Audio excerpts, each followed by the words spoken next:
the island of Malta was under heavy fire by the Italian military.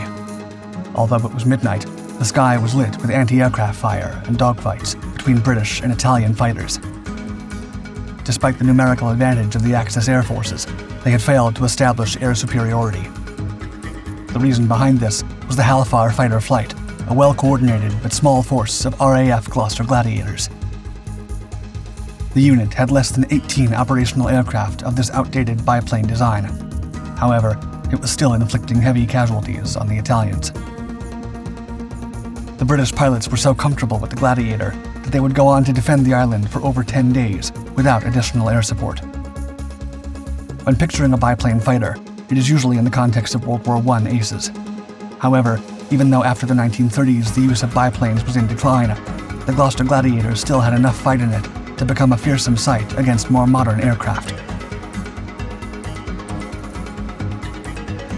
No matter the overwhelming odds and incredible danger of the situation, the biplane would charge into battle in several theaters of World War II with great success. And through it all, the Gladiator would prove itself a true hero of the skies.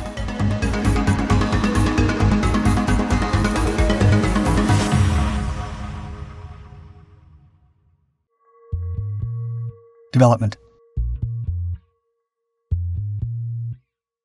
The Gloster Gladiator traces its origins back to the 1920s with the Gloster Gauntlet. During the late part of the decade, the British Air Ministry sought to replace its dated interceptor aircraft, which had insufficient range and speed. Consequently, the Air Ministry issued Specification F730.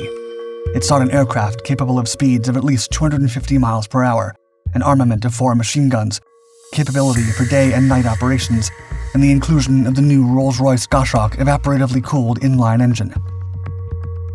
At the time, Gloster Aircraft Company was working on the Gloster Gauntlet, a single-seat biplane fighter, and decided to employ the design to fulfill the specifications of the Air Ministry. The result was the single Gloster SS-37 prototype, an open cockpit aircraft with a cantilever undercarriage, internally sprung Dowty wings, and a Bristol Mercury engine. Prototype SS-37 took to the skies for the first time on September 12, 1934, with Gloster Chief Test Pilot Jerry Sayer at the controls. During the test, SS-37 achieved a top speed of over 242 miles per hour. Air Ministry officials were so impressed by the performance of the radial engine that after a handful of more tests, they awarded Gloster the production of 23 aircraft, entering service with the Royal Air Force in February 1936 under the designation Gloster Gladiator 1. Gloster design. The first batch of the Gladiator 1 was manufactured at the Gloster Hucklecoat factory and became operational in January 1937. The aircraft had space for 1 crewman, had a length of 27 feet, a wingspan of 32 feet, a height of 11 feet, and a takeoff weight of over 4,595 pounds. The maximum registered speed for the Gladiator was 253 miles per hour at a height of 14,500 feet. It had a cruising speed of 210 miles per hour and a rate of climb of 2,300 feet per minute. Regarding armament, the Gladiator 2 was later introduced and featured an improved engine, the Mercury 8S, with a partly automatic boost control carburetor and a fixed-pitch 3-blade metal propeller instead of the 2-blade wooden propeller of the first variant. The Gladiator 2 armament was also replaced and featured 4 American M1919 Browning machine guns. Gloster later developed the Sea Gladiator, a modified Gladiator 2 with an arrestor hook, catapult attachment points, and a strengthened airframe for use aboard aircraft carriers. Over 50 Gladiator biplane aircraft were ordered by 1938, with some being converted to Sea Gladiators. By World War II, Gloster had produced over 300 fighters. Early combat history. The Gladiator formed the bulk of England's air defenses in early 1939. Although the aircraft was well received and accepted by pilots, the design was outdated. It could not be compared to newer, more effective aircraft such as the Hawker Hurricane and Supermarine Spitfire monoplane fighters. Gladiator squadrons soon began to be replaced by these effective fighters far away from the possible front lines. Still, the British Empire used them to oversee territories to defend shipping routes in Asia and the Middle East. The earliest registered combat use of the Gladiator was in February 1938 in China under the Republic of China Air Force under Generalissimo Chiang Kai-shek. The Kuomintang forces brought over 40 Gladiator 1s armed with M1919 Browning MGs and flew them over Nanking. During the first encounter, Chinese-American Captain John Wang San-shui shot down 2 Japanese Mitsubishi A-5M aircraft. Between 1938 and 1940, Captain Wang took down more enemy aircraft before receiving fatal wounds during an encounter with the highly versatile A-6M0 in March 1941. The brave Chinese-American pilot became the first Gladiator fighting ace. As World War II loomed closer, many more were to come. First World War II combats. The second combat engagement of the Gladiator occurred during the Winter War between the Finnish and the Soviet Union. Joseph Stalin attacked the Finns 3 months after seizing eastern Poland in September 1939 with overwhelming force. The Finnish Air Force reacted quickly and purchased 30 Gladiator IIs, immediately dispatched to the front lines in February 1940. Although the biplanes were also overpowered by more modern Soviet monoplane aircraft, they fought fiercely to defend Finnish airspace. Over 22 Finnish pilots claimed 45 air victories aboard Gloster Gladiators between 1940 and 1945. Half of the aircraft purchased from the UK were lost during the Finnish struggle for autonomy against the USSR. Some Finnish Gladiator aces were Oiva Tuominen with 6 victories and Paavo Berg with 5 shootdowns. The British Expeditionary Force deployed 2 Gladiator squadrons to France and sent them over German lines for reconnaissance missions. In October 1940, RAF Gladiators scored their first victory after destroying a Dornier Do-18 on the North Sea. As the Third Reich expanded its conquests, the Norwegian Air Force had to prepare its air forces to fight the Luftwaffe during Operation Weserübung. 7 Norwegian Gladiators desperately took off from Fornebu Airport on the first day of the invasion.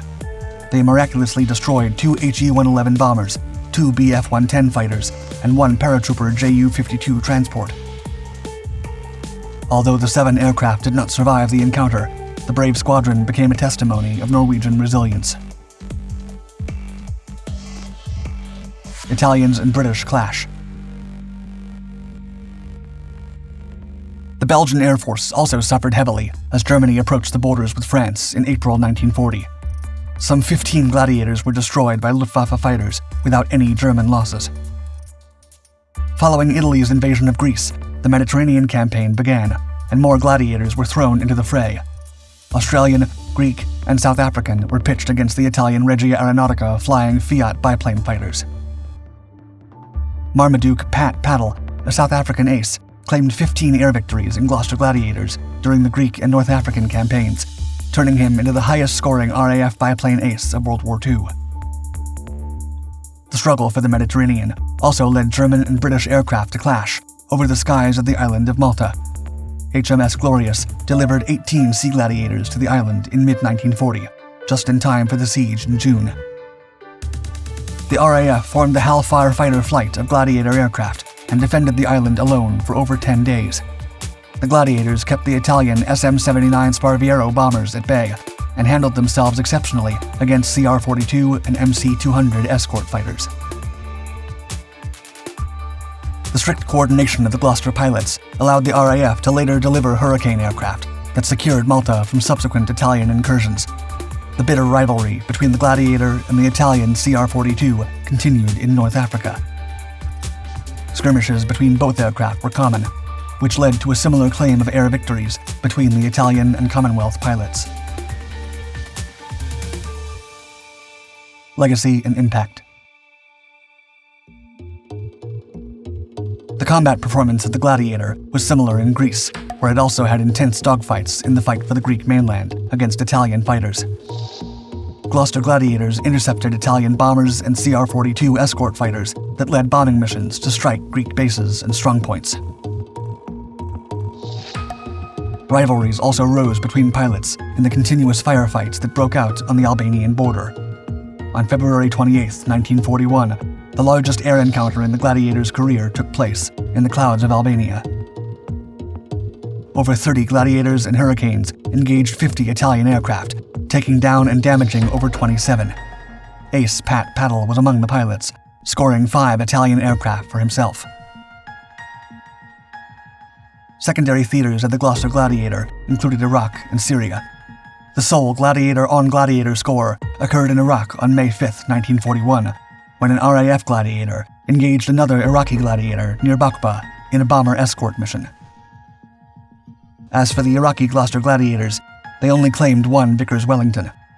By 1944, the life of the biplane ended, and the surviving production aircraft were officially retired from battlefield roles. It became the last biplane fighter to be employed by the RAF.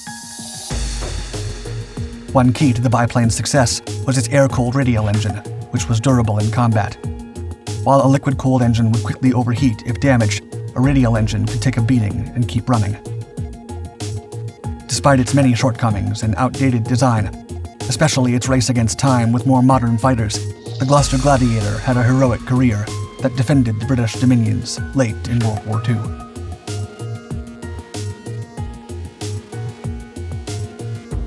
Thank you for watching our video. Please like and subscribe to our Dark Skies channel to find more videos about little-known British aircraft of World War II. Don't forget to hit the bell icon to be notified of our newest videos.